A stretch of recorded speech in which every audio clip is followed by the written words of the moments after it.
दोस्तों, आज हम जिस सबसे बड़ी बाधा की बात करेंगे वो है आलस्य यानी लज़नेस।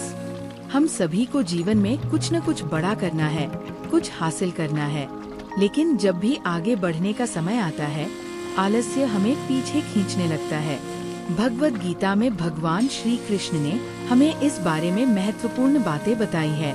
ये सिर्फ एक धार्मिक ग्रंथ नहीं बल्कि एक जीवन का मार्गदर्शक है जो हमें आलस्य से मुक्ति पाने और अपने लक्ष्य तक पहुंचने का रास्ता दिखाता है। भगवद गीता के अध्याय 2 श्लोक 47 में श्री कृष्ण कहते हैं, कर्मण्येवाधिकारस्ते फलेषु कदाचन। इसका अर्थ है कि हमारे पास केवल कर्म करने का अधिकार है, लेकिन परिणाम पर हमारा कोई अधिकार नहीं है। ये बात हमें समझनी होगी कि जब भी हम परिणाम के बारे में सोचते हैं तो हमारा मन आलस्य और भय के जाल में फंस जाता है। इसलिए श्री कृष्ण हमें सिखाते हैं कि केवल कर्म पर ध्यान दो और फल की चिंता छोड़ो।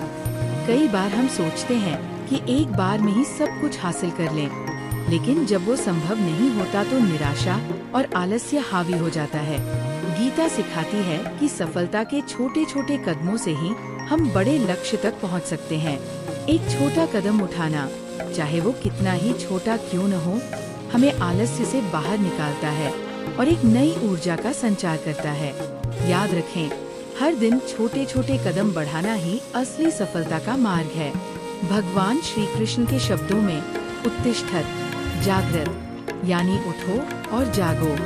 आलस्य हमें जकड़ कर रखता है और हमें हमारे असली उद्देश्य से दूर ले जाता है। इसीलिए हमें इस जड़ता को छोड़कर कर्मशील बनना होगा।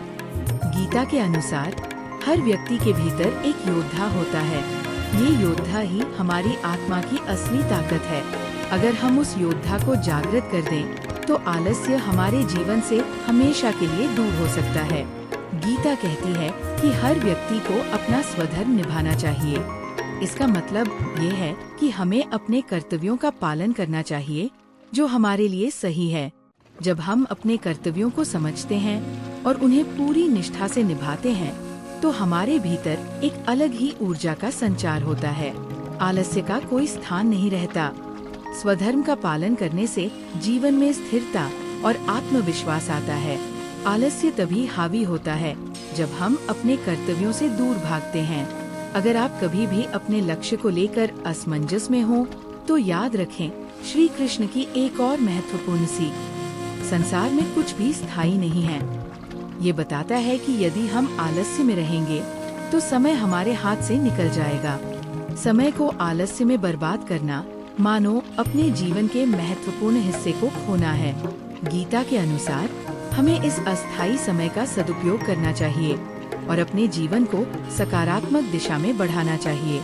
अक्सर आलस्य का कारण होता है हमारी नकारात्मक सोच। हमें अपने भीतर की इस नकारात्मकता को भगवद गीता के सकारात्मक विचारों से दूर करना चाहिए। जब हम अपने मन को सही दिशा देते हैं तो हमारा आलस्य धीरे धीरे गायब हो जाता है। श्री कृष्ण कहते हैं कि मन को नियंत्रित करना ही सबसे बड़ी विजय है। अगर हम अपने मन को सही विचारों से भर लें तो हमारा आलसी मन हमारे कार्यों को बाधित नहीं कर पाएगा। तो दोस्तों, आलस्य को अपने जीवन से बाहर निकालें और कर्म को अपनी आदत बना लें। श्रीमद् भगवद गीता की इन सीखों को अपनाएं और देखें कि किस तरह आपके जीवन में सकारात्मक परिवर्तन आते हैं। आलस्य छोड़ो, कर्म को अपनाओ और अपने जीवन में सफलता की ओर कदम बढ़ाओ। वीडियो को लाइक और शेयर करें और अगर आपको इस तरह के प्रेरणादायक विचार पसंद हैं, तो हमारे चैनल को सब्सक्राइब करना न भूलें। भगवद गीता के ये शब्द आपके जीवन को नई ऊंचाइयों पर ले जा सकते हैं। जय श्री कृष्ण।